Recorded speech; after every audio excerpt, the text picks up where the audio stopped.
এটা হচ্ছে গরুর দুধ, আমাদের গাভীর খাঁটি গরুর দুধ।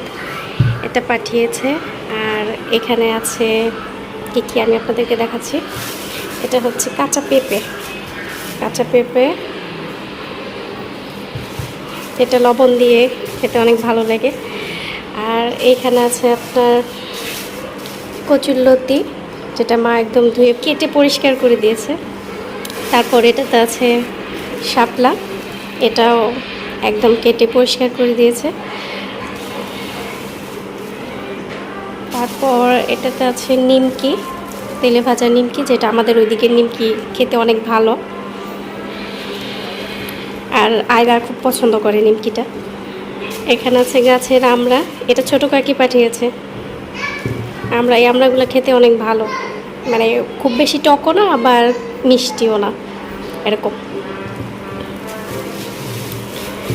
এটাতে আছে পিঠা, এটা ছোট কাকি বানিয়েছে, এটাকে আমরা মাংস পিঠা বলি। তো আমি একটু খেয়েছি, মাশাআল্লাহ ভালো হয়েছে। এটাতেও হচ্ছে আপনার পিঠা, এটা তালের পিঠা, বেশ নরম হয়েছে। তারপর এটাই হচ্ছে সেমাই, যেটা আমার মা বানিয়ে পাঠিয়েছে। আর এইটাতে হচ্ছে কটকটি, যেটা আয়রার জন্য। এই হচ্ছে বাবার বাড়ির ভালোবাসা। সবাই ভালো থাকবেন, সুস্থ থাকবেন। আল্লাহ হাফেজ।